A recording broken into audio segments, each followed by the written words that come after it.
हम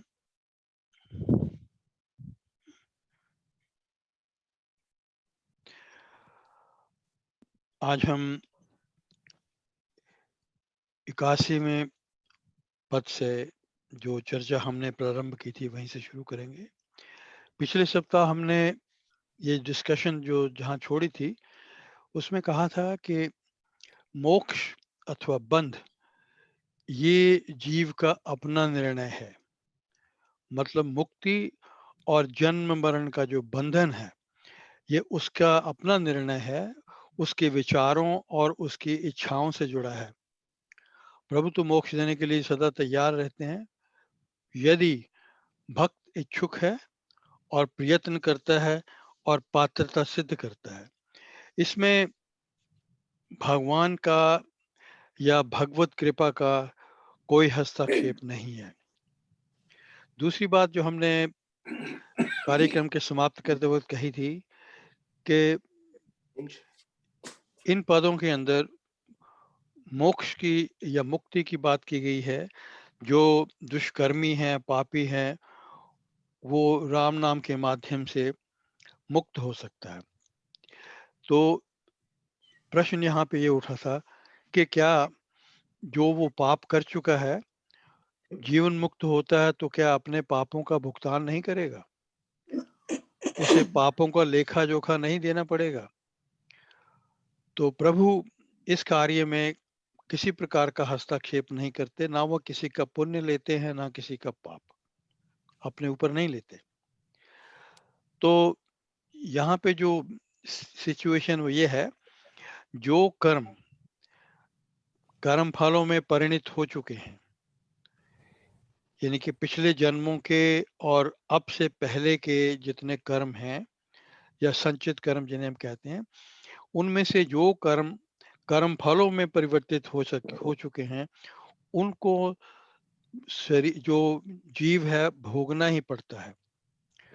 और जो विवेकी पुरुष है वह ये भी जानता है कि कर्मों का बंध जो संबंध है वो शरीर से है और वो अपने सत्य स्वरूप में स्थित होकर जो भी परिस्थितियां फलों से उत्पन्न हैं उनमें वो विचलित नहीं होता, बड़ी सहनशीलता के साथ उन्हें वो भोगता है। तो जो सारे इस समय जो हो रहे कर्म हैं उसके द्वारा वो सब के सब कर्म प्रभु के निमित्त करके कर्तापन का भाव त्याग देता है।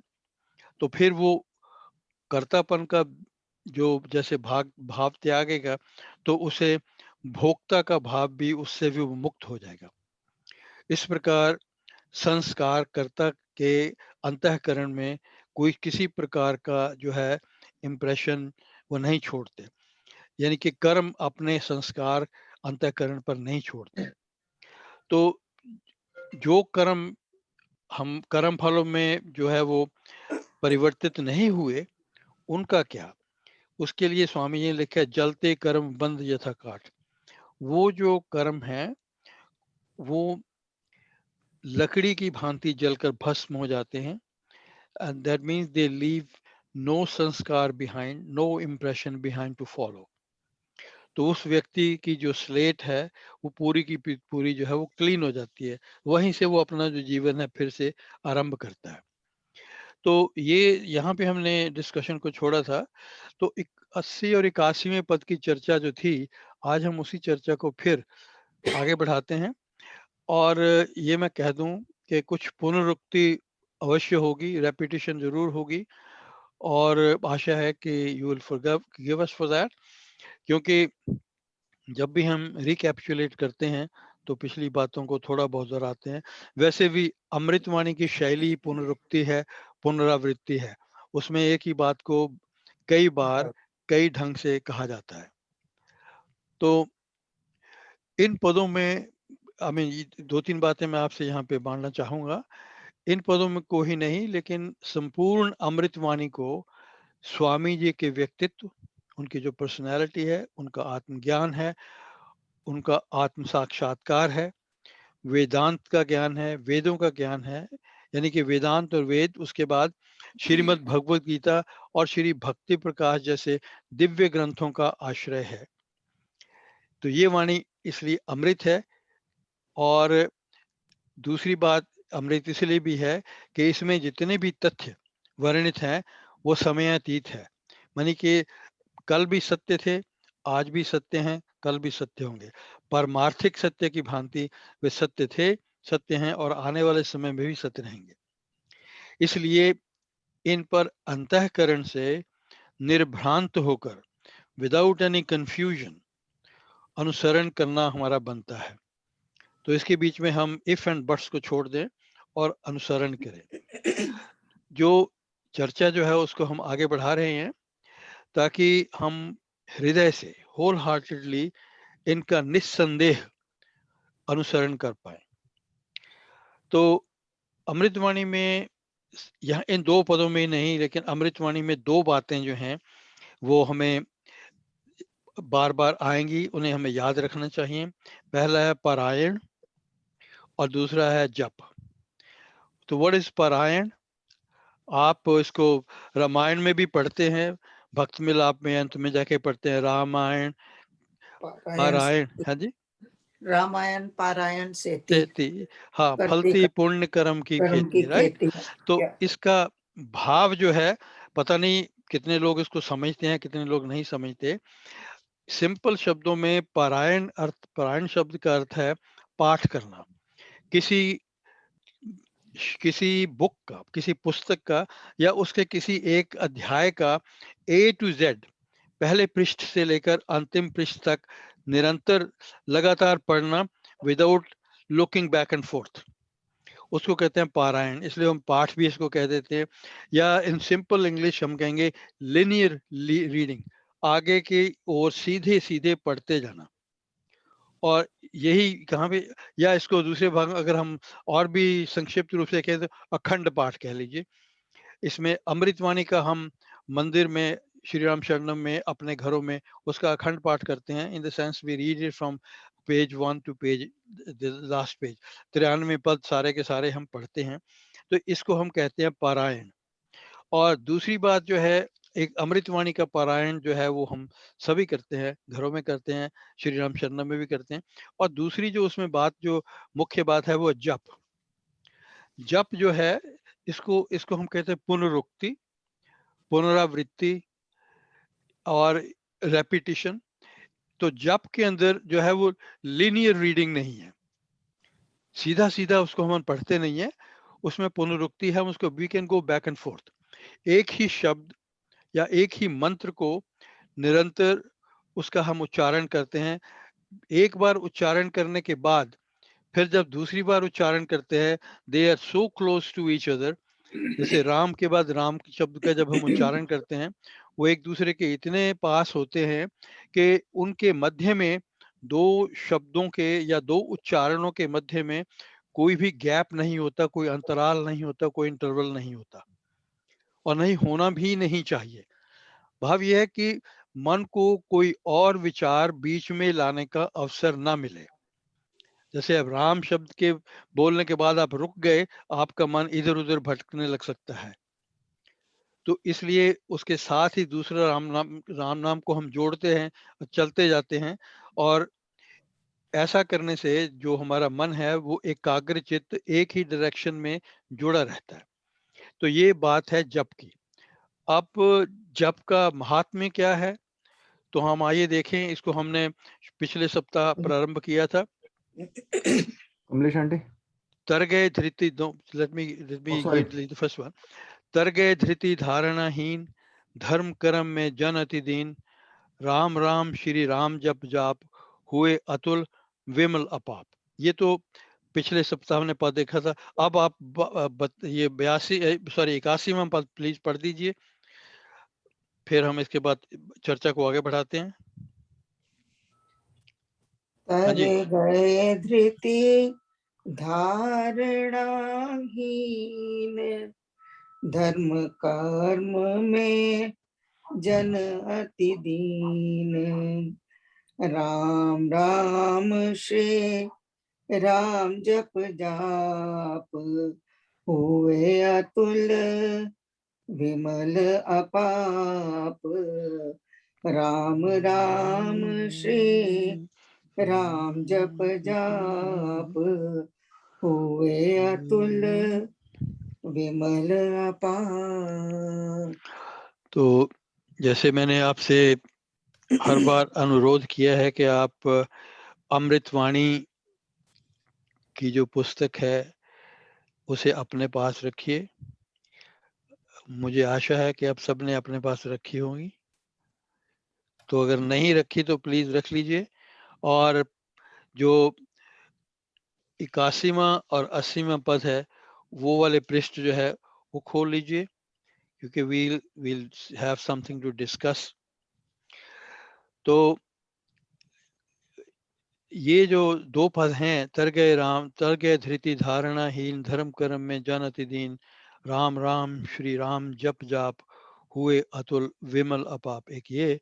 और राम राम ने वे भी तारे जो थे अधर्मी अधम हत्यारे, कपटी कुटिल कर्मी अनेक तर गए राम नाम ले एक, ये दो पद हैं। तो जो विचार 80 के 80वें पद में दिया गया है उसी को 81वें पद में आगे बढ़ाया गया है, क्योंकि यहाँ पे एक लिस्ट है, सूची है, गणना की गई है कुछ की, दूसरे में भी कुछ की गणना की गई है, और दोनों का जो भाव है तर गए राम नाम लेख वो भी दोनों में कॉमन है। तो इसलिए हम कहेंगे कि जो 81st वर्स है, it is the continuity of verse 80। अब इनमें क्या है, 10 प्रकार के पापों का या दुष्कर्मों को उद्धृत किया गया, कोट किया गया है। अधर्मी जो मानव धर्म के लक्षणों का पालन नहीं करते, अधम गिरे हुए गुण योग्य और पद की दृष्टि से जो नीच हैं, हत्यारे जो हिंसक हैं, हत्या करते हैं, जो किलर्स एंड मर्डरर्स, कपटी जालसाज धोखेबाज, कुटिल छल करने वाले, कुकर्मी जो पाप कर्म, वो कर्म जो हमें हमारी वास्तविकता से दूर ले जाते हैं। हमारी संस्कृत में ये जो पाप की परिभाषा ये है कि जो हमें हमारे वास्तविक स्वभाव से दूर करते हैं उसे हम पाप कहते हैं। तो ये सब जो हैं, जो इनकी जो पहली लिस्ट के अंदर 6 नाम हैं, ये राम नाम का, यानी कि हम यहाँ पे एक नाम, ये आवश्यक हमारे लिए आवश्यक है राम नाम, क्योंकि हमारे लिए वो नाम हमें स्वामी सत्यानंद जी महाराज से प्राप्त हुआ है और इसलिए हमारे लिए वो विशेष है। हम राम नाम की चर्चा करते हैं, पर जो अन्य लोग हैं जो किसी और नाम से जुड़े हैं उसके लिए हम एक नाम का शब्द उपयोग कर सकते हैं। वो एक नाम का जो भी उनका इष्ट नाम जो उन्होंने लिया है उसका आश्रय लेकर वो मुक्त हो गए। फिर दूसरे जो पद है उसके अंदर धृतिहीन, जो जिनके अंदर दृढ़ संकल्प नहीं है, जिनमें आत्म संयम नहीं है, आत्म संयम से और दृढ़ संकल्प से वंचित हैं। धारणाहीन, मन में धारण किए रखने की उनके अंदर शक्ति नहीं है, उसका अभाव है, किसी बात को अपने मन के अंदर बिठाए नहीं रख सकते। फिर है दीन, दीन कहते हैं दरिद्र को, कंगाल को, अभागे को, ये शब्द उनके लिए उपयोग में किए गए हैं। और then we have got this word karma, dharma कर्म में जन अति दीन। धर्म कर्म का क्या है, जो कर्म हमारे हमें शास्त्रों के जो भी शास्त्र विहित कर्म है उनको हम कहते हैं धर्म कर्म, उसके अंदर हमारे कर्तव्य कर्म भी आ जाते हैं। और जो इसकी पूंजी से वंचित हैं, जिनके पास धर्म कर्म की पूंजी नहीं है, शास्त्र विहित कर्म जो है वो नहीं करते या वो नहीं कर पाते। जाप मंत्र को, किसी मंत्र को विधि पूर्वक उसकी जो आवृत्ति है, आवृत्ति मीन्स उसको बार बार उसका दोहराना, बार बार, I shouldn't be saying the बार बार दोहराने का मतलब ये बार बार कहना। तो धर्म कर्म में जानति दीन का क्या भाव हुआ, जो अनैतिक कर्म करने वाले हैं, जो शास्त्रों के अनुसार जो कर्म कहे गए हैं उनको नहीं करते, जो जैसे या ये कहें जो कर्म धर्म संगत नहीं है, धर्म के साथ मेल नहीं खाते, उनको हम कहते हैं अनैतिक कर्म। तो जो ये लोग हैं, इतना कुछ जिनके अंदर नेगेटिव है, राम नाम के द्वारा इनका भी कल्याण हो गया। कल्याण हुआ इन सब का प्रभु के पावन धाम से राम नाम के द्वारा। ये सब विमल और अपाप मतलब पाप मुक्त हो गए। तो राम नाम की जो पावनी शक्ति है वो अतुलनीय है, इट इज इनकॉम्परेबल। ये व्यक्ति को विमल और अपाप कर देती है, इसकी कोई तुलना नहीं। इसके लिए हमारे शास्त्रों में बहुत सारे पुराणों में एग्जाम्पल्स हैं। नहीं सब है। हेलो, सबसे पहले वाल्मीकि ऋषि की एग्जाम्पल ले लीजिए। उनका जो जीवन काल जो था वो इसी तरह के कार्यों में बीता, और अंत में महाराज या नारद ऋषि की उनसे उनके कहने से या उनके उपदेश से उनका जो कायाकल्प हो गई। दुष्कर्म और पाप तो अनंत हैं, असंख्य हैं, उन सब की गणना करना संभव नहीं। यहाँ ये भाव नहीं लेना चाहिए कि बस जो पाप दुष्कर्म ये जो 10 हमें ऊपर गिने गए हैं बस यही हैं। अगर हम ये नहीं करते, अगर हम इनमें हमारी गणना नहीं है तो हम पाप मुक्त हैं, ऐसा नहीं है। They are the other ones. इस सूची के अंदर अनंत पाप जो हैं, असंख्य पाप दुष्कर्म हैं, वो सब के सब इसके अंदर निहित जानना चाहिए। इसके अंदर we should consider included in this list. अब दूसरी बात ये, आप किसी भी श्रेणी में हो, आपकी मुक्ति जो है वो निश्चित है। भगवत भक्त भगवान श्री कृष्ण कहते हैं मेरा भक्त कभी नष्ट नहीं होता। सबका जो हृदयस्थ आत्मा है वो हमेशा पवित्र होता है। अच्छा, अब हम इस बात की चर्चा करने के बाद 80 के पद की ओर थोड़ा और ध्यान दें तो उसमें आपको कोई खास विशेष चीज शायद नजर आई या नहीं आई। मैं उसको पद को आपके सामने फिर से पढ़ता हूँ, बताइए अगर आप उसमें कुछ विशेषता देखते हैं कि नहीं। तर गए, सॉरी, राम नाम ने वे भी तारे जो थे अधर्मी अधम अत्यारे। और इसके साथ ही कपटी कुटिल, जो कपटी कुटिल थे, कुकर्मी थे, वे भी तर गए। तो इसमें क्या विशेषता क्या है, इस पद के अंदर क्या खास चीज हमारे देखने में आती है? तरना इज द मेन वर्ड लग रहा है कि ओके, ये मेन वर्ड लगता है। Thank you. और कोई, anybody else has anything else to say?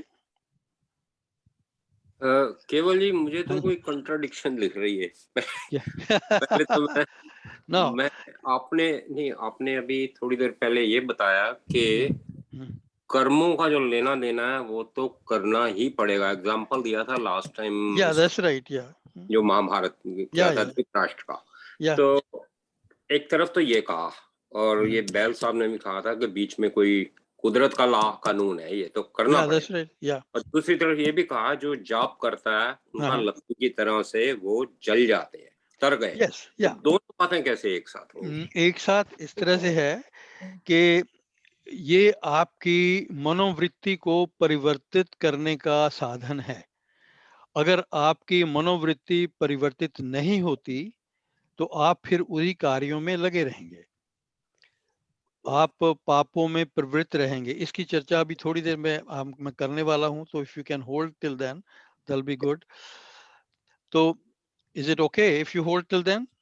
नहीं, perfectly fine. Okay, thank you. इन्होंने जो पूछा है कि हाँ भाई जी, एक तरफ हमको कहा गया है कि जो पाप हैं वो भुगतने पड़ते हैं, या एक तरफ कहा गया है कि भाई काठ की तरह जल जाते हैं। या तो उसका मतलब यही है ना कि जो प्रारब्ध हैं वो भोगने पड़ते हैं, जो बाकी संचित कर्म हैं वो जाप से और आपकी साधना से वो भस्म हो जाते हैं।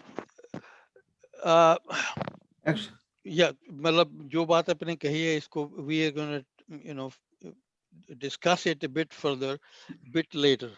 और जो तो प्रारब्ध कर्म भी जो है ना, ये जो हमारे कहते हैं कि भाई पहाड़ से वो राई बन जाते हैं, इसका मतलब ये होता है पहाड़ से या राई बनने का भाव है कि आपको उनके अनुभव नहीं होता, अनुभव नहीं होता, आपको उसकी पीड़ा अनुभव नहीं होती, अनुभव क्योंकि अपने आप स्वयं को उस पीड़ा से अलग करते हैं। पीड़ा को आप शरीर के साथ देखते हैं, पीड़ा को हम आत्मा के साथ नहीं देखते। हम विवेक बुद्धि के साथ उसको जैसे मैंने अभी थोड़ी देर पहले कहा, विवेक के साथ हम अपना जो कार्य है वो चलाते रहते हैं, और जब विवेक के साथ कार्य चलाते हैं तो हमें वो पीड़ा जिस तरह से अनुभव होनी चाहिए उस तरह से वो अनुभव नहीं होती। Psychologically we are separated from the pain. और दूसरी बात ये भी तो है ना कि जाप करते करते आपके अंदर सहन शक्ति भी बढ़ जाती है। जाप करते करते जो जितने भी दैवी गुण हैं हाँ, वो आपके आपके अंदर भीतर आते हैं। प्रकट हो जाते हैं। ये बात हम बिल्कुल। पहले कह चुके हैं। एनीवे, जो जो बात मैं यहाँ पे कहने वाला हूँ वो ये है, यहाँ पे जो सबसे इम्पोर्टेंट शब्द है, विपिन जी फॉरगिव मी, वो है था या थे।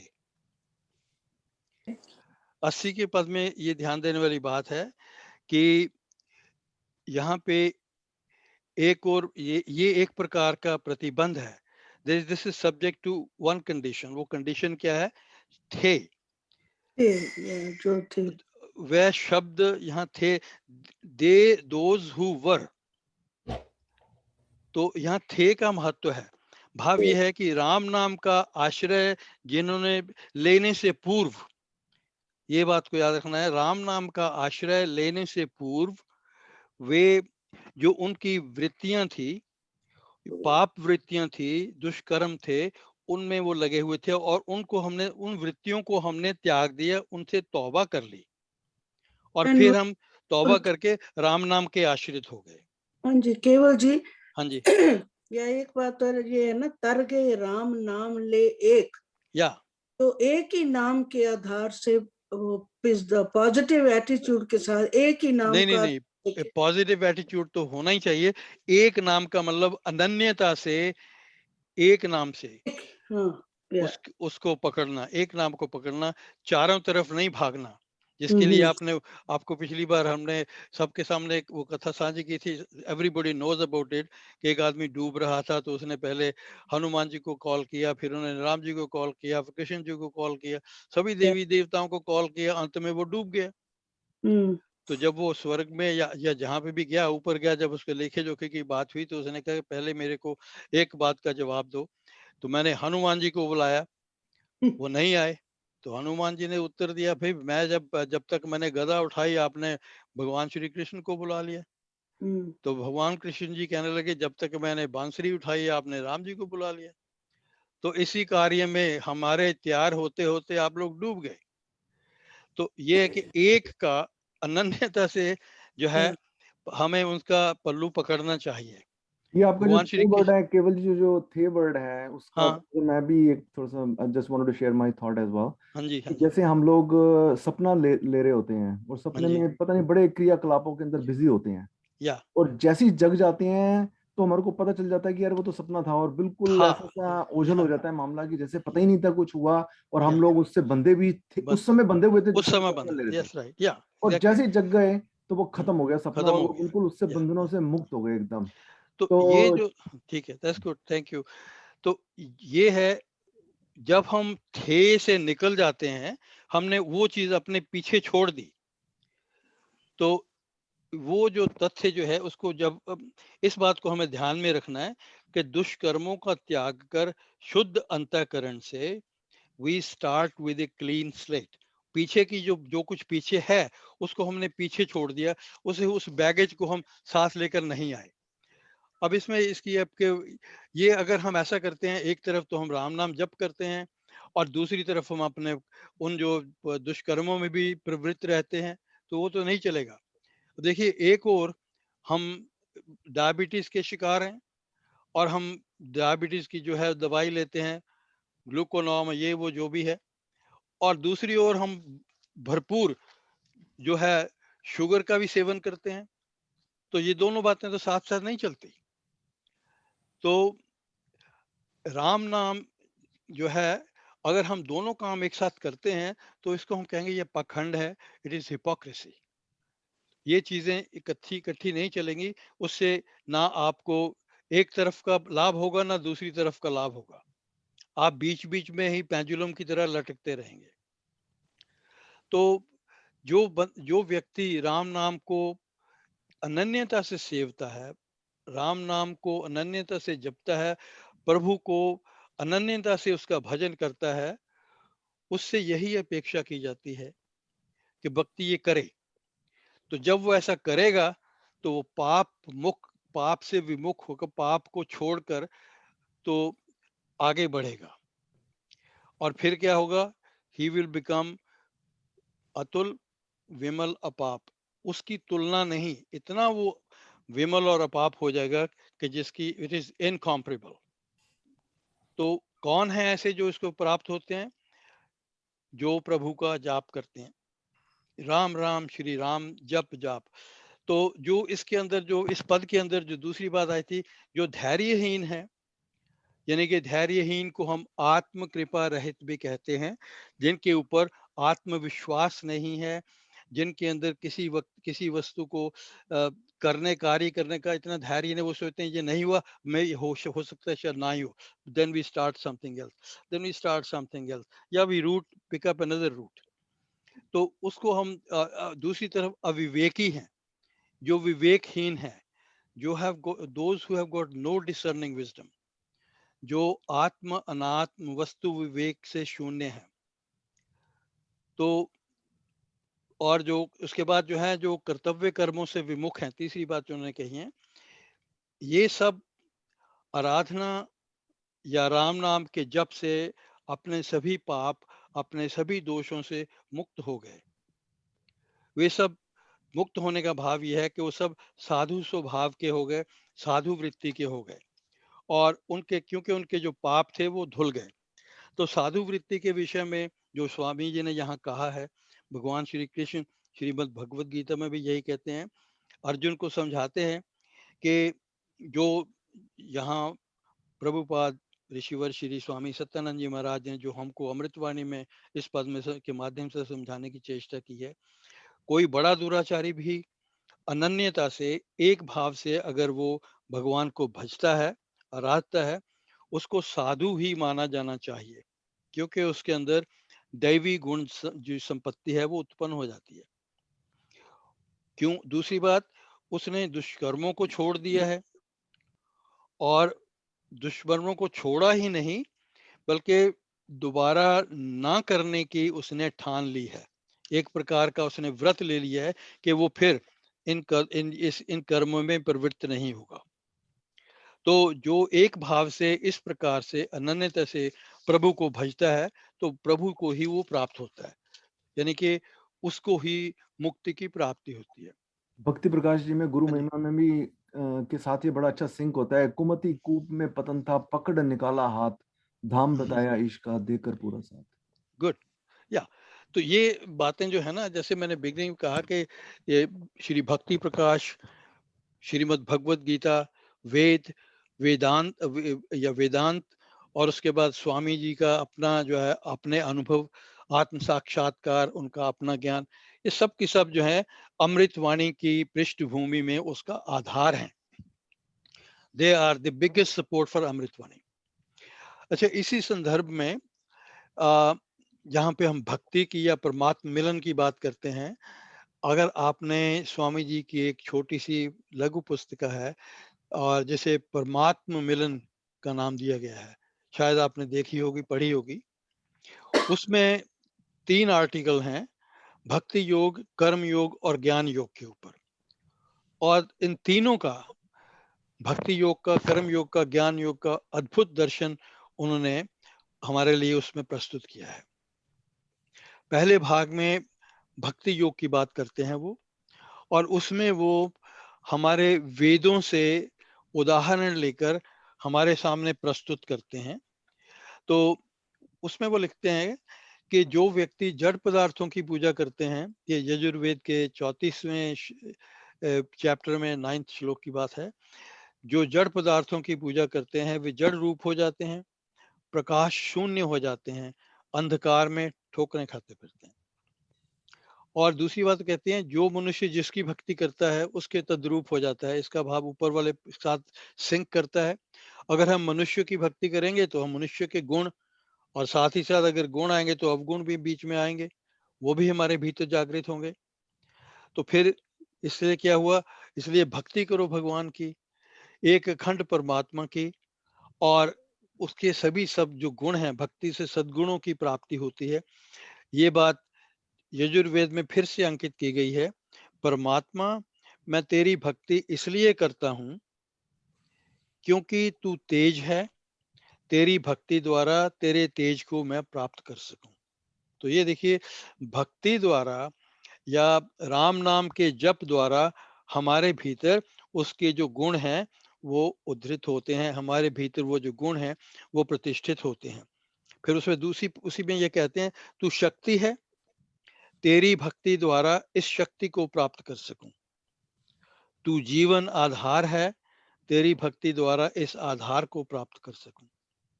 तू बल पुंज है, तेरी भक्ति द्वारा बल को प्राप्त कर सकूं। तू सहनशील है, तेरी भक्ति द्वारा सहनशील बन सकूं। तो ये बातें जो हैं सिर्फ अ, जो उन्होंने स्वामी जी ने यहाँ पे हमारे सामने अमृतवाणी में रखी हैं, ये बातें जो है वो हमारे ग्रंथों के अंदर हैं, और इनको हमें विश्वास के साथ जो है अपने भीतर बैठाना चाहिए कि हम जिसकी भक्ति करेंगे उसके गुण हमारे भीतर प्रतिष्ठित होंगे। भगवान की भक्ति करेंगे तो भगवान के गुण हमारे भीतर आ जाएंगे। तो अब जो है, अब भाव यहाँ पे ये हुआ कि राम नाम जप द्वारा साधक में या राम अमृतवाणी के पारायण से जो शुभ शुभ गुण है भक्त प्रभु के या दैवी संपत्ति है, उसका विस्तार हमारे भीतर होता है। और उन्हीं के अंदर ये जो दो उन्होंने गुण ऊपर लिखे हैं, हुए विमल और अपाप, तो ये दो के अंदर जो है ना, हमें बाकी गुण भी जो है वो सम्मिलित समझने चाहिए। इसका मतलब सिर्फ वो हुए विमल और अपाप ही नहीं हुए, लेकिन बाकी के जो भगवत गुण हैं वो भी वो हमारे भीतर जो है प्रतिष्ठित हो जाते हैं। तो पिछले सप्ताह हमने इस बात की थोड़ी सी चर्चा की थी कि जो व्यक्ति भाव से, अनन्यता से राम नाम का जप करता है, उसके भीतर साधन चतुष्टय संपत्ति जो है वो प्रतिष्ठित हो जाती है, उत्पन्न होती है, या उसका उदय होता है, या वो जागृत होती है। और विमल और अपाप भी ये उसी साधन चतुष्टय संपत्ति के भाग हैं। अब साधन चतुष्टय संपत्ति क्या है? फोर फोल्ड, जिसको कहते हैं वैल्यूज कहते हैं, या फोर फोल्ड क्वालिफिकेशन। ये मैंने आपको पिछले सप्ताह भी कहा था, but I still I will repeat. विवेक, इसमें पहली जो वैल्यू है वो विवेक, आत्म अनात्म विवेक। तो विवेक के अंदर क्या आता है? This is called the discerning wisdom, कि eternal alone is the reality. परमात्मा ही सत्य है, और बाकी जो है, जैसे कहते हैं परमात्मा सत्य जगन मिथ्या। और विवेक से उत्पन्न होता है वैराग्य। वैराग्य क्या है? ये दूसरी जो वैल्यू है वैराग्य है, एब्सेंस ऑफ डिजायर और absence for the enjoyment in the world and here after. ये जो है इसको कहते हैं वैराग्य। तो जब हम राम नाम का जप, उसका अभ्यास करते हैं, उसके साथ जहां विवेक से वैराग्य की उत्पत्ति होती है, वहां अभ्यास के साथ भी वैराग्य की उत्पत्ति होती है। और तीसरी जो वैल्यू है या तीसरी क्वालिफिकेशन जो है, जिसको हम कहते हैं मोक्ष की प्राप्ति के लिए, या जो हमें मूल्य अपने जीवन के अंदर प्राप्त होते हैं, वो है, उसको हम कहते हैं षट संपत्ति, 6 वर्चूज। वो कौन सी हैं? एक तो है शम। शम कहते हैं मास्टरी ओवर द माइंड, मनोनिग्रह। दम, इंद्रिय निग्रह, जो हमारी 10 की 10 इंद्रियां हैं, जिसमें 5 कर्मेंद्रियां, 5 ज्ञान इंद्रियां, उनके ऊपर हमारा नियंत्रण। फिर है उपरति। उपरति का शब्द जो है, पहले भी हम हमेशा इसको पढ़ते हैं जब हम गुरु महिमा को पढ़ते हैं। गुरु महिमा के जो 51 या 52 पेज के ऊपर पहले उपरति पद, प्रेम विचार, उपरति जो है, प्रेम उपरति विचार, या उपरति शब्द का अर्थ है कि एफर्टलेस जो है, हम मन को उसको टेम करना। जो हम मन को इतना हम सिधा लेते हैं कि हमें, अगर हमारे सामने हजारों व्यंजन पड़े हैं, हमारे सामने नोटों की गठियां पड़ी हैं, तो हम उसकी तरफ देखते भी नहीं। ये नहीं कि हम अपने आप को, अपने मन को दृढ़ करके नहीं देखते, उसकी आपको इच्छा नहीं होती, और वो इच्छा नहीं होती इसलिए होती, उसको हम कहते हैं संपूर्ण संतुष्टि। आपके पास चमचम का भरा हुआ थाल पड़ा है, लेकिन आपका मन जो है उधर नहीं जाएगा। जैसे भोजन खाने के बाद आपकी तृप्ति हो जाती है, आप भोजन को दोबारा नहीं देखना चाहते, उस प्रकार का जो भाव है, effortless taming of the mind, उसको हम कहते हैं उपरति। उपरति का मतलब वैराग्य भी हो सकता है कि नहीं?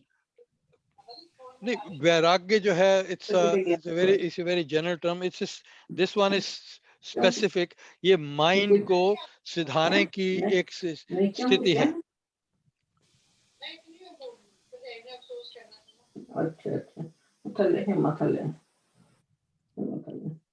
कृपया आप, can you mute the mic please?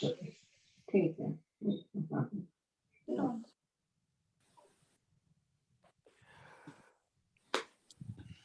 Sorry.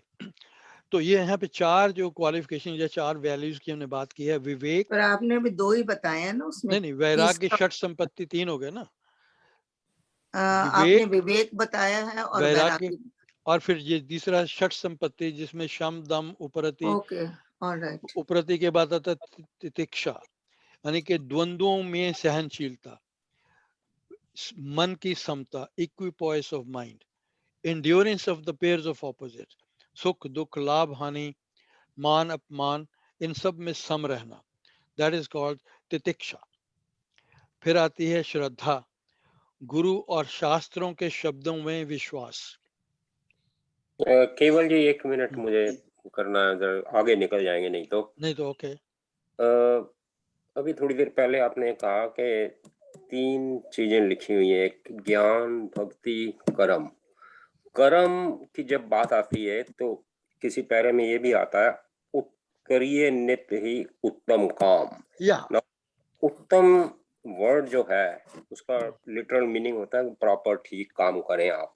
तो ठीक की भी जो डेफिनेशन है, मान लेते हैं कि एक बच्चा है and he wants to help his ailing mother, and है ही बच्चा, उसके बाद पैसे कहाँ से आए, and he steals a piece of bread and is caught. उत्तम काम नहीं है। मोटिव बड़ा अच्छा है पर मीन्स अच्छे नहीं है, और कर्मों का लेना देना है तो करना पड़ेगा अब तुझे, चल अंदर। तो ये भी एक चीज डिफाइन करती है कि कौन सा कर्म ठीक है, किस वक्त पे, कौन सा नहीं है। या इसे मैं और भी बड़े क्लियर से एग्जांपल में बता देता हूँ कि एक अदालत किसी चीज को कुछ कहती है, दूसरी कुछ कहती है। एक सेक्शन है 377 आईपीसी का इंडिया में, उसे होमोसेक्सुअलिटी कहते हैं, दैट वाज एन ऑफेंस। आज यहाँ प्राइड वीक और सब कुछ रिवर्स हो गया है। तो ये भी हालात डिसाइड करते हैं क्या ठीक है क्या गलत है, कौन सा उत्तम है कौन सा नहीं है। बच्चे को उत्तम लगा मैं माँ की मदद करूँ, कैसे भी करूँ, नौकरी तो है ही नहीं उसके पास, लिया तो टुकड़ा ब्रेड का लेके पकड़ा गया। तो उत्तम, एक तरफ तो थ्योरी कह रही है कि तुझे भाई भुगतना पड़ेगा, दूसरी तरफ हम जो ज्ञान की बात कर रहे हैं बड़े को तो चलो समझ आ जाएगी, हालात का शिकार हो गया ना ये। या परिस्थितियां जो है ना, उसमें उसके अंदर इसमें दो बातें देखनी पड़ती हैं। एक तो परिस्थिति को देखनी पड़ती है, दूसरा भावना को देखना पड़ता है, मोटिव क्या है। तो ये दोनों चीजों को देखकर ये डिसाइड किया जाता है कि ये कर्म जो है वो किस प्रकार का है, उत्तम है या अधम है, किस श्रेणी में उसे हम गिनेंगे। जैसे हिंसा की हम बात करते हैं, हिंसा जो है उसको भी हम कहते हैं killing is not acceptable. Killing करना जो पाप है। अब अगर एक सिपाही बॉर्डर पे है तो उसके हाथ में तो गन दी गई है, सरकार ने गन दी है कि जो शत्रु बॉर्डर क्रॉस करके आपकी तरफ आएगा, शूट हिम डेड, तो वो शूट करेगा। तो क्या हम इस जो वायलेंस को, इसको हम हिंसा के रूप में देखेंगे? नहीं, इसको हम उसके कर्तव्य के रूप में देखेंगे। ये उसका कर्तव्य था, राजकीय कर्तव्य था, उसकी पालना की है, इसलिए it is forgiven, it is not considered as हिंसा। पर ये भी एक बड़ी थिन लाइन ऑफ डिमार्केशन है। या दैट्स राइट। ये डिसाइड करना बड़ा ये कठिन हो जाता है। अब देखिए स्वामी जी भक्ति प्रकाश के कथा प्रकाश सेक्शन में एक जगह कहते हैं कि जो जब मुस्लिम इन्वेडर्स 10th सेंचुरी में या 9th सेंचुरी में आते थे, उन्हें ये पता था कि हमारे धर्म के अंदर जो गायें हैं उनको जो है वो महत्व दिया जाता है, उनको सेक्रेड माना जाता है और उनकी वो हत्या नहीं कर सकते। तो वो लोग जब आक्रमणकारी आते थे तो जितना भी एक गांव के आगे आकर एक क्राउड है, गाय की क्राउड जो है वो छोड़ दी, तो हमारे जो जो जो हमारे सैनिक थे वो अपने अस्त्र जो है वो डाल देते थे, छोड़ देते थे वहीं पे। और उसका नतीजा क्या होता था, परिणाम क्या होता था, दे वर इजी प्रे, उनको वो पकड़ लेते थे, बांध लेते थे, बांध कर ले जाते थे। तो स्वामी जी यहाँ पे वो बात यही कहते हैं कि we have to use the discerning intelligence, हमें विवेक बुद्धि से काम लेना है कि उसके अंदर हमें एक वो जो लाइन ढूंढनी है कि हिंसा की लाइन क्या है, किसे हम हिंसा कहेंगे, किसे हम हिंसा नहीं कहेंगे। ऐसे जो व्यक्ति जल अपने खेत में जो है वो हल जोतता है तो उसके समय बीच में कई जो हैं जो कीड़े मकोड़े भूमि के अंदर आकर जल्द मर जाते हैं। लेकिन स्वामी जी वहाँ कहते हैं कि we have to look it from a broader picture. उसके अंदर अगर वहां पे थोड़े से जीव जंतु मरे हैं तो वो जो अन्न प्रोड्यूस होगा वह कितने करोड़ों लोगों को जीवन दान देगा। तो ये एक प्रकार की जो जस्टिफिकेशन है वो हम परिस्थिति को देखकर और जो मोटिव को देखकर जो है उसको हम डिसाइड उसको करते हैं।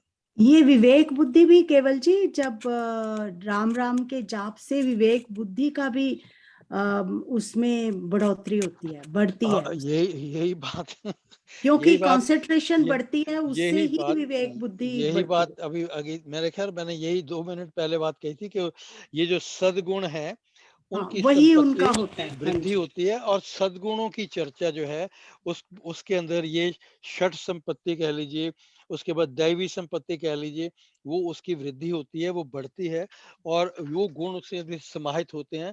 और ये जो षट संपत्ति की हम बात कर रहे हैं ये उसी के अंतर जो आप कह रहे हैं उसी की चर्चा हम यहाँ पे कर रहे हैं।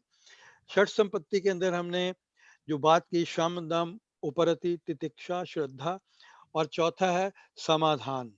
समाधान है चित्त की एकाग्रता, single pointedness of the mind. और इन सब के बाद चौथी चीज जो है मतलब हमने 4 क्वालिफिकेशन 4 वैल्यूज देखी हैं। पहली विवेक, दूसरी वैराग्य, तीसरी षट संपत्ति और चौथी जो है वो है मुमुक्षुत्वम या मोक्ष की प्राप्ति की प्रबल इच्छा। तो इंटेंस डिजायर फॉर लिबरेशन। तो षट संपत्ति जो है तीसरी जो थी चर्चा उसके अंदर 6 प्रकार की वैल्यूज हैं या वर्चूज हैं जिसकी गणना की गई है। शम दम, इंद्रिय मनोनिग्रह, इंद्रिय निग्रह और फिर संपूर्ण संतुष्टि, द्वंद्वों में सहनशीलता, श्रद्धा और चित्त की एकाग्रता। ये सब के सब जो हैं वो हमें राम नाम जप से प्राप्त होते हैं। अच्छा, एक बात यहाँ पे और भी है जो जैसे स्वामी जी जैसे मैंने कहा कि 80वें पद में थे का महत्व है और थे के महत्व को जो श्री भगवान कृष्ण 7वें अध्याय में स्वामी जी ने तो एक ही पद में बात स्पष्ट कर दी। तो भगवान श्री कृष्ण ने 2 भागों में बांटा। पहला एक हमने जो पद है 9वें अध्याय के 30वें पद की चर्चा की है, जो मुझे अनन्य भक्ति से भजते हैं, ये वाला। और इसके बाद जो 7वें अध्याय में उन्होंने जो 15वें श्लोक में वो कहते हैं, तो पाप करने वाले पाप करते रहते हैं, जो अज्ञानी हैं, जो अधम हैं, उनका भविष्य क्या होगा। तो उन्होंने ये स्पष्ट किया यहाँ पे कि उनको परमात्मा की प्राप्ति नहीं होती। अब ये बात जो है एक तरफ तो स्वामी जी ने भी कहा कि तरगे राम नाम लय एक, और भगवान श्री कृष्ण ने भी कहा कि वो मुझे प्राप्त होते हैं, पर यहाँ पे उन्होंने कहा कि प्राप्ति नहीं होती। ये जो है जो जो थे शब्द आया था उसका समाधान है, ये उसका जो आंसर है। भगवान श्री कृष्ण ने जब क्या कहा, जो पाप करते हैं वो पाप करते रहते हैं, और उनका दूसरी बात, जब तक वो पाप करते रहते हैं, ये तब तक की बात है, उनका भगवान में विश्वास नहीं, और पाप कर्मों से वो बचना भी नहीं चाहते और वो त्यागना भी नहीं चाहते। उनकी जो है भक्ति में कोई रुचि नहीं, भक्ति में उनका कोई संबंध नहीं है, उनका कोई लेन देन नहीं है, पापों को त्यागने की भी कोई इच्छा नहीं है, तो वह इस लोक में विषय भोगों में ही प्रसन्न है। तो फिर ये जन्म मृत्यु जिसे हम आवागमन कहते हैं, वो उसके चक्कर में पड़े रहते हैं। कब तक? जब तक वे पाप करते रहते हैं, जब तक वो ये करते रहते हैं, जब तक वो करते रहते हैं, जब तक उनका भक्ति से कोई संबंध नहीं, जब तक वो पापों को त्यागने की इच्छा नहीं रखते, पापों को नहीं त्यागते। तो जब उन्होंने त्याग दिया तो फिर उस वक्त हम कहेंगे जो थे पापी अधम हत्यारे, तो उसमें थे का शब्द जो है ऑटोमेटिकली उसके साथ जुड़ जाता है। तो ये बात हमें जो है ध्यान में रखनी है। अगर हम भगवान की भक्ति से कुछ प्राप्त करना चाहते हैं तो उसके लिए कुछ देना भी पड़ेगा। हमारे जितने भी दुष्कर्म हैं, जितने भी पाप हैं, वो दे दीजिए। That's it. तो दृढ़ विश्वास की, धैर्य की और आत्म संयम की जो हीनता है, धर्म कर्मों से विमुखता है, पाप कर्म में प्रवृत्ति है, ये सब त्रुटियां हमारे चरित्र में पूछा जाए हमसे, वो कहाँ से आते हैं? देखिए, हमने इनकी बात हम कर रहे हैं, लेकिन हमें सिर्फ इतना कह देना है दवाई खा लेने से जो है वो हम उसके जो रूट जो हम तो नहीं हम काटते, उसको हम प्रूनिंग कर देते हैं। लेकिन अगर हम ये जानना चाहें कि वो बीमारी शुरू कहाँ से हुई, तो फिर उसका इच्छाओं से, हाँ जी, इच्छाओं से। या तो मेरा कहने का मतलब वी हैव टू नो वो कैसे हो। हम जो कर्मों में, पाप कर्मों में प्रवृत्त कैसे होते हैं? काम से, इच्छाओं से। वही हमारा शत्रु है, सब अनर्थों का कारण भी वही है। बिना इच्छा के जो व्यक्ति है वो नाना प्रकार के भोगों में प्रवृत्त नहीं होता, लेकिन काम हमें प्रवृत्त कर देता है। तो जो कुछ भी हम नहीं करना चाहते वो हमसे करवा लेता है, और हमें बहुत बड़े दुखों का जो है भागी जो उसका भागीदारी हमें करनी पड़ती है। तो ये जो है, अब काम की उत्पत्ति कहाँ से होती है? रजोगुण से।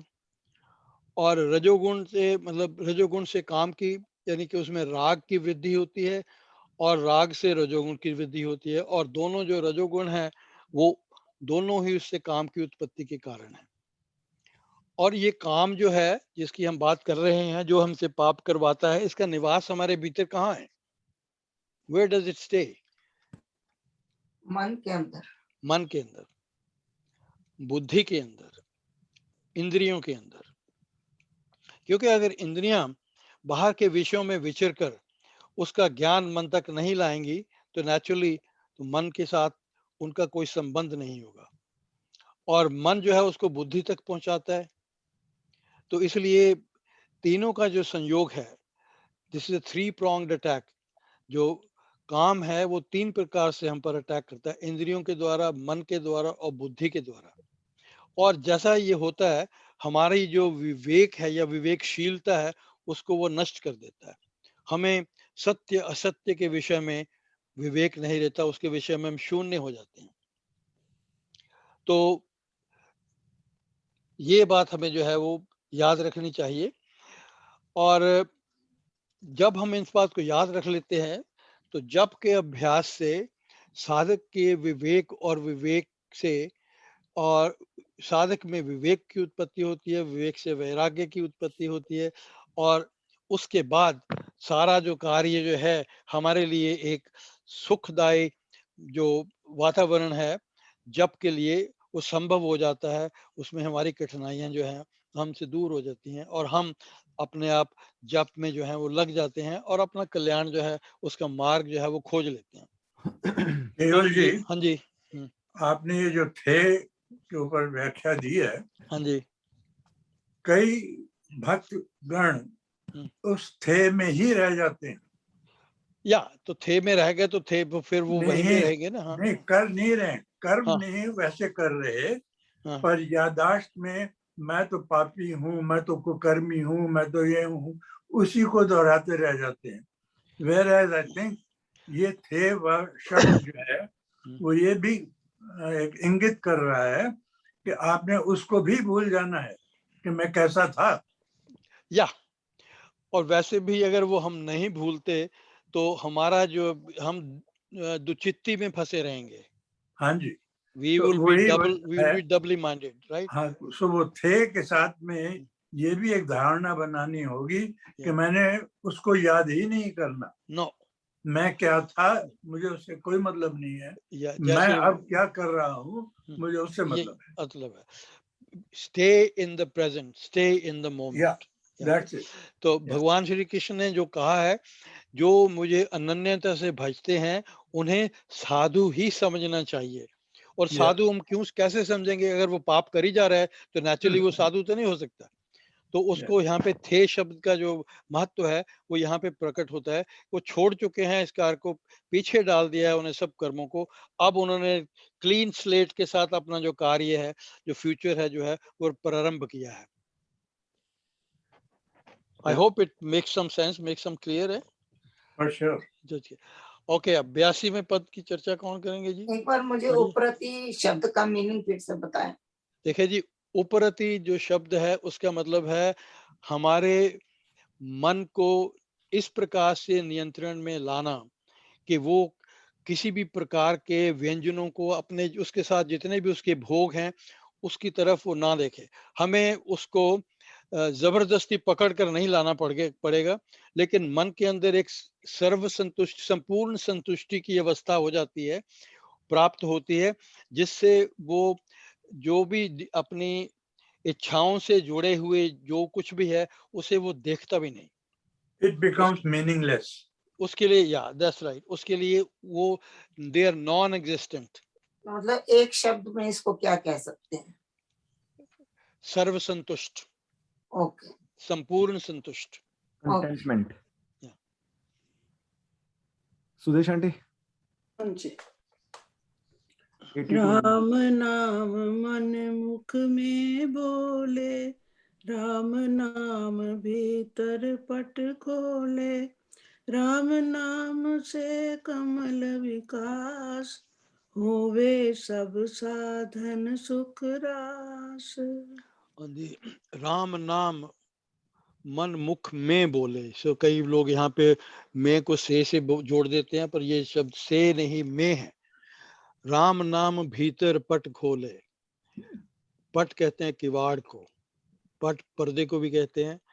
राम नाम से कमल विकास, विकास का शब्द का अर्थ है उन्नत होना और इम्प्रूव होना, खिलना, खुलना। होवे सब साधन सुख रास, सुख रास मीन सुखमय, सुख की राशि। तो ये 2-3 शब्द हैं इसमें, बाकी तो सिंपल है। तो राम नाम के हमारे भीतर बस जाने पर साधक की क्या स्थिति होती है, हमारी क्या स्थिति होती है? राम नाम की जो धीमी धीमी मधुर धुन जो साधक की जिह्वा पर और मन में स्वयं में ऑटोमेटिकली बाय इटसेल्फ स्फुरित होती रहती है। तो जिस प्रकार अजपा जाप होता है उसी प्रकार की स्थिति होती है। राम नाम में मन और मुख दोनों के दोनों जो है वो सजग रहते हैं। मन मीन्स हमारा अंतःकरण वो खुला रहता है और हमारा जो मुंह है वो भी जागृत रहता है, और हमारा जो घट मंदिर है उसके किवाड़ खुल जाते हैं, हमारे अंतःकरण जो है उसके दरवाजे खुल जाते हैं, यानी कि उसके ऊपर से अविवेक का जो पर्दा है वो हट जाता है। और फिर क्या होता है, हमारे भीतर विवेक और विवेक से वैराग्य की स्थिति जो है उत्पन्न हो जाती है। और उससे क्या होता है, हमारे जो अज्ञान का जो पर्दा है, अज्ञान हमारा क्या है, देहाध्यास, कि हम शरीर हैं, जो कुछ भी है वो हम अपने आप को शरीर के माध्यम से ही देखते हैं, शरीर ही मानते हैं, और वो जो पर्दा है हमारा हट जाता है, तो देन हम जान लेते हैं कि आत्मा और the Lord is the only reality, वो ही एक सत्य है जो उसको हम, और बाकी सब कुछ जो है वो असत है, वो मिथ्या है। मिथ्या का मतलब होता है जो कंडीशनल रियलिटी है, जो under certain condition it seems real. अब इतना नहीं कि राम नाम जप के साथ हमारे भीतर के जो कमल हैं या चक्र हैं, मूलाधार से लेकर ऊपर तक, वो सभी खुल जाते हैं। सहस्रार तक पहुंचने वक्त तक जितने भी चक्र आते हैं वो सब, मतलब जो भी कमल आते हैं सभी खिल जाते हैं, खुल जाते हैं। तो अगर आपको याद होगा तो हमने ये चक्रों के ऊपर एक पूरा 2 हफ्ते, 2 पूरे सेशन इसमें हमने लगाए थे। चक्रों को या कमलों की चर्चा कर चुके हैं, इसलिए मैं नहीं समझता कि इसकी इतनी लंबी चौड़ी चर्चा की यहाँ आवश्यकता है। आप सभी उससे अवगत हैं भली भांति। तो we have dealt with the theory of chakras in great detail। फिर भी यहाँ संक्षेप में आपको मैं याद दिला दूं कि याद दिलाने का भाव यही है कि ये भी ये पुनरुक्ति है। राम कृपा अवतरण में चक्रों की चर्चा जो है प्रारंभ हुई थी। वहाँ पे ये 14वां पद है राम कृपा अवतरण में, उसमें ये बात आई थी, राम शब्द को ध्याये तारक मंत्र मान, स्वशक्ति सत्ता जगे। और sorry I am sorry, Ram शब्द को ध्याये मंत्र तारक मान, स्वशक्ति सत्ता जग करे ऊपरी चक्र को, सत्ता या ऊपरी चक्र को। यहाँ पे हमने कॉमा जो लगाना है, स्वशक्ति सत्ता जग करे ऊपरी चक्र को, या जग करे में जग मतलब यहाँ पे जग का भाव है कि जग कर, स्वशक्ति सत्ता जग कर, जागृत होकर ऊपरी चक्र को यान करे, ऊपरी चक्र को यान, ऊपरी चक्र को अपनी जो यात्रा है वो प्रारंभ कर। यहाँ पे ये जब आत्मशक्ति जागृत होती है तो ऊपर के चक्रों को जाती है। अब उसमें जब ये ऊपर के चक्रों को जाती है तो वहाँ पे जो हमारे जितने भी हमारे स्पाइनल कॉलम के साथ जुड़े हुए जितने भी चक्र हैं या जितने भी कमल हैं वो सब विकसित हो जाते हैं। और वो कैसे विकसित होते हैं उसकी जो है वो नाम की महिमा में रामायण परिशिष्ट में स्वामी जी कहते हैं, आप सब परिचित हैं, राधुन मूला दूर धार से जैवी शक्ति जगाए, माँ दशम द्वार तक तभी उसे पहुंचाए। तो मूलाधार में सुषुप्त आत्मशक्ति को कुंडली रूप एक सूक्ष्म नाड़ी है। ये स्वामी जी ने बहुत ही एक जो कुछ उन्होंने कहा है शायद और कहीं आपको इतना सरल, इतना स्पष्ट जो है उसकी व्याख्या जो है वो या उसका जो वर्णन है या उसकी डेफिनेशन नहीं मिलेगी। कुंडलनी जो है उन्होंने कहा कि कुंडलनी एक सूक्ष्म नाड़ी है, बहुत ही सूक्ष्म नाड़ी है। तो नेचुरली अगर वो नाड़ी है तो वो आत्मशक्ति तो नहीं हो सकती। उसके अंदर जो हमारी आत्मशक्ति है वो सोई हुई है, और जब राम नाम द्वारा मतलब रा का जो आघात है उस कुंडलनी के ऊपर होता है तो ये आत्मशक्ति जागृत होती है और माँ उसको ऊपर की ओर धकेलता है। और वो सुषुम्ना नाड़ी के अंदर एक और नाड़ी है चित्रणनी, और चित्रणनी के भीतर एक और नाड़ी है जिसे हम कहते हैं ब्रह्म नाड़ी।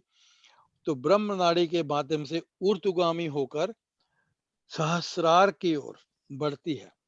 जो हमारा सहस्रार मीन हमारे सिर का जो ऊपर का जो भाग है उसमें जो, हाँ जी, 10वां द्वार जो है सहस्रार मीन जिसमें 100 कमल हैं या 100 पंखुड़ियों वाला एक कमल है। वहां से जो है प्रभु कृपा का अवतरण होता है और इधर से आत्मशक्ति की यात्रा है ऊपर को प्रारंभ होती है और 10वें द्वार के ऊपर इनका मिलन होता है। और जो आत्मशक्ति है वो प्रभु कृपा को अपने भीतर अपने साथ लिवा लाती है। तो हर एक चक्र के साथ जब हम कमलों को विकसित करने की बात करते हैं, इसमें चक्रों को अब हम फिर से उनका नाम भी देख लेते हैं क्या है। मूलाधार जो स्पाइन के बेस पर है, स्वादिष्ठान जो है वो लिंग का मूल है, the base of reproductive organs. Manipur जो हमारी नाभि में है, अनाहत हृदय में स्थित है, विशुद्धि कंठ में है, अग्नेय चक्र भ्रिकटु में आईब्राउज के मध्य में है, सहस्रार जो शरीर का सर्वोच्च भाग है, क्राउन ऑफ द हेड। तो मूलाधार से कुंडलिनी की जो शक्ति है, आत्म शक्ति है, वो जागृत होती है। और स्वादिष्ठान को जब पहुंचती है, स्वादिष्ठान में 6 नाड़ियां हैं, उन हर एक नाड़ी के साथ कोई ना कोई मनोवृत्ति जुड़ी हुई है, तो वो उन वृत्तियों को जागृत करती है। इसमें काम, क्रोध, लोभ, मोह, मद, अहंकार। लेकिन जब हमारी आत्मशक्ति जागृत होती है तो इनकी निवृत्ति भी साथ होती है। अनाहत चक्र के अंदर भिन्न प्रकार के ध्वनियां, नाद, संगीत जो है स्फुरित होता है, फूटता है। विशुद्धि में बुद्धिमत्ता, शांति, समता, निर्भयता जैसे गुणों की वृद्धि होती है। और अग्नेय चक्र के खुलने से साधु संतों से मिलाप और उनके मिलाप से प्रसन्नता ये होती है। और साथ ही साथ ये जो अग्नेय है, जो हम उसके नीचे के जितने भी चक्र हैं, मूलाधार, स्वादिष्ठान, मणिपुर, अनाहत, विशुद्धि, इनको भी वो नियंत्रण में रखता है, इनका भी वो नियंत्रण करता है। तो जब हमारे ये चक्र खुल जाते हैं या खुलते हैं, तो ऐसा होने पर जितनी भी हमारी साधनाएं हैं, जब हम कहते हैं जितनी भी साधनाओं के मार्ग हैं, इसका भाव ये है, जिसमें मार्ग में कौन कौन से आ जाएंगे, साधना के मार्ग कौन कौन से हैं, जप है, ध्यान है और सिमरन है, पाठ है, ये सब के सब जो है मार्ग हैं, ये सब के सब साधन है। ये सब के सब साधन सरल, सहज, प्रयास रहित, सुंदर हो जाते हैं। और इनमें जब तक इनमें कोई बाधाएं नहीं आती तो नेचुरली इनसे हमें आनंद की प्राप्ति होती है। और इनको साधनों का उपयोग करते समय हम आनंदित होते हैं। तो ये एक प्रकार से हमारे लिए आनंद ही आनंद बरसाते हैं, हमारे लिए ये एक प्रकार से आनंद का जो है स्रोत बन जाते हैं। सुखों का रास होने लगता है। या सुखों का that's रास right होने too. Yeah, Ras, like you start enjoying, you kind of jumping with joy sort of thing. परमात्मा और आत्मा के बीच एक, जैसे आपने जो कहा, एक अद्भुत लीला होती रहती है, जिसमें जीव परमात्मा तत्व में लीनता लाभ कर नाचता है, गाता है, आनंदित होता है, झूमता है, आत्मज्ञानी हो जाता है। ऑब्वियसली हर परिस्थिति में उसे परमात्मा का संयोग यानी कि मिलन और सहयोग यानी कोऑपरेशन दोनों ही मिलते रहते हैं। राम नाम की ज्योति का संचार उसकी नस नस में, उसके शरीर के कण कण में होता है। तो राम नाम का अमृत उसके आत्मा में बस जाता है, उसके आत्मा में घर कर लेता है। तो ये था आपका 82nd पद। तो क्यों जी, समय क्या कहता है विपिन जी? समय 3 मिनट हैं केवल जी, पर अगर कोई क्वेश्चंस हो। हाँ, okay, that's fine, we can leave it here for now. तो अगर आपके कुछ भी हमसे प्रश्न हो या कुछ आपने ज्ञान में वृद्धि करनी हो, प्लीज हमारे ज्ञान में अवश्य कीजिए, दैट विल बी ग्रेट। अगर सभी लोग ज्ञानी हैं तो देन इट्स फाइन टू। ज्ञान की तो खैर मैं नहीं बात करता, लेकिन डाउट कर देता हूँ कि हाँ जी, तो डाउट में या वो भी निवृत्ति, वो भी ज्ञान ही हो गया ना फिर। चलो ये समझ लो। ओके, कहिए। हमने कर्मों की बात करी थी, कर्मों की बात करी, और आपने जैसे भी एग्जांपल दिया, बॉर्डर पे लड़ रहे हैं। हाँ जी। तो एक्सीडेंटल डेथ होती है, मारने वाली डेथ होती है, दोनों में फर्क होता है ना। हाँ जी। तो मान लेते हैं कि एग्जांपल है कि मैं और कोई बंदा बोटिंग करने चले और दोनों को तैरना आता नहीं। ठीक है। दोनों को तैरना नहीं आता, बोटिंग मैं और प्यारा सिंह चल पड़े। ठीक है, और थोड़े पानी के बाद पता लगा बोट में होल है। छेद है, होल है या तो अब इससे पहले कि हेल्प आती, तो boat can take the weight of only one person. या एक को या तो हम दोनों देखते रहे, भगवान का नाम ले, बचे कि ना बचे, या एक रह जाए, और कोई तैयार तो है नहीं। मैंने धक्का मार दिया प्यारा सिंह को, तो वो तो चलो मरे के जिए, मैं तो बचा। अब कोई कहेगा तूने मार दिया, वो मैंने बचा दिया। दोनों में फर्क है ना, बात वही है, फैक्ट वही है, चीज मेरी नीयत तो बचाने की थी, एक तो बचा कम से कम। या तो दैट वाज ए गुड उत्तम काम हो गया। ला कहता है उत्तम काम देखिए से हो गया। ऐसा है भावना कि भावना या दैट्स राइट, उसकी जो आपकी जिस भावना से आपने धक्का दिया, उन्होंने कहा चलो चलो मरो तुम जाओ मैं तो बचूंगा, तो वो भावना और है। और फिर एक्चुअली सर्कमस्टेंशियल एविडेंस जो है, जिसको हम जो सर्कमस्टेंस उस वक्त थे उसके अनुसार आपका क्या कर्तव्य बनता था। मे बी आपको चाहिए था आप टॉस कर लेते, सेल्फ म्यूचुअल सेल्फ एग्रीमेंट हो सकता था, म्यूचुअल डिस्कशन से हो सकता सेल्फ था। प्रिजर्वेशन ये होती है, फाइन। तो इसके लिए निर्णय करना, ये डिसाइड करना बड़ा कठिन होता है कि कौन ठीक है कौन गलत है।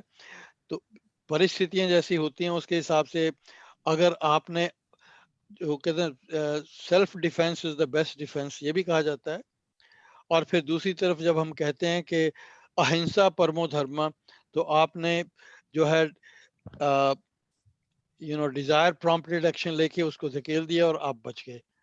तो अब इसको आप अपने आप में कैसे इसको जस्टिफाई करते हैं? आपका अंतःकरण क्या कहता है, आपने क्या किया, ठीक किया कि गलत किया? वो डिस्टर्ब भी करे जा रहा था जी, मुझे तो बचाना था, राम नाम ले रहा हूं मैं। तो दो कांट से दोनों इट्स हार्ड इसमें ना, जैसे ये है इसको जस्टिफाई करना। जैसे स्वामी जी के कथा प्रकाश में बहुत सी बातों में बहुत से उदाहरण हैं जिनको इस तरह की परिस्थितियां वो प्रेजेंट करते हैं और उसके साथ उसका समाधान देते हैं। तो उसलिए हर परिस्थिति जो जिसके दो आंसर हो सकते हैं, there are two possibilities, one is right and one is wrong. तो आपकी जो जस्टिफिकेशन है, which is more right and which is less wrong, आप उसकी तरफ, उसका आपका झुकाव उस तरफ होना चाहिए। अब ये आपकी परिस्थिति के ऊपर, आई डोंट नो उस समय क्या क्या सिचुएशन रही होगी, प्यारा सिंह ने क्या सोचा होगा और आपने क्या सोचा। नहीं, तो अब प्यारा सिंह नहीं रहा ना, लेकिन मैं ठीक हूं और मैं कानून को भुगतूं कि अपने आत्मा को भुगतूं। कानून तो कह रहा है तू भाई कत्ल करा, तूने बंदा डुबो दिया, और या मैं बचाता ना आपने कहा ठीक है। तो फिर दो, there are two different courts. One is के यहाँ पे तो जो मर्जी सजा हो जाए शरीर को होगी, पर वहां ऊपर उसका डिसीजन जो है it will be ill happening on a different plane.